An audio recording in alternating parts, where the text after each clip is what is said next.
നിങ്ങൾ ആഗ്രഹിക്കുന്നതും വിശ്വസിക്കുന്നതുമായ കാര്യങ്ങൾ നിങ്ങളുടെ ജീവിതത്തിലേക്ക് ആകർഷിക്കുന്ന പ്രക്രിയയാണ് മാനിഫെസ്റ്റേഷൻ. നമ്മുടെ ചിന്തകൾക്കും വികാരങ്ങൾക്കും ഒരുതരം ഊർജമുണ്ടെന്നും അത് സമാനമായ കാര്യങ്ങളെ ആകർഷിക്കുമെന്നും ലോ ഓഫ് അട്രാക്ഷൻ എന്ന തത്വം പറയുന്നു. നമ്മൾ പോസിറ്റീവായി ചിന്തിക്കുമ്പോൾ പോസിറ്റീവായ അനുഭവങ്ങളും അതുപോലെ നെഗറ്റീവായി ചിന്തിക്കുമ്പോൾ നെഗറ്റീവായ അനുഭവങ്ങളും നമ്മുടെ ജീവിതത്തിലേക്ക് കടന്നു വരാൻ സാധ്യതയുണ്ട്.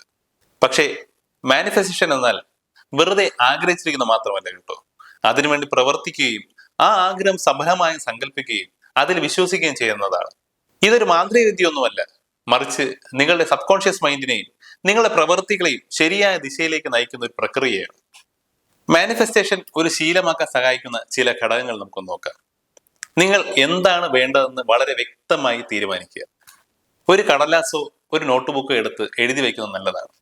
ഉദാഹരണത്തിന്, എനിക്ക് സന്തോഷം വേണം എന്ന് നിങ്ങൾ പറയുന്നതിന് പകരം എനിക്കൊരു പുതിയ ജോലി വേണം, അവിടെ ഞാൻ ഇഷ്ടപ്പെടുന്ന കാര്യങ്ങൾ ചെയ്യാനും പ്രതിമാസം 1,00,000 രൂപ ശമ്പളം നേടാനും സാധിക്കണം എന്ന് വ്യക്തമായി പറയുക. ശ്രദ്ധിക്കുക, എപ്പോഴും കൃത്യവും അളക്കാനാവുന്നതുമായ ലക്ഷ്യങ്ങളായിരിക്കണം നിങ്ങൾ മാനിഫെസ്റ്റ് ചെയ്യേണ്ടത്.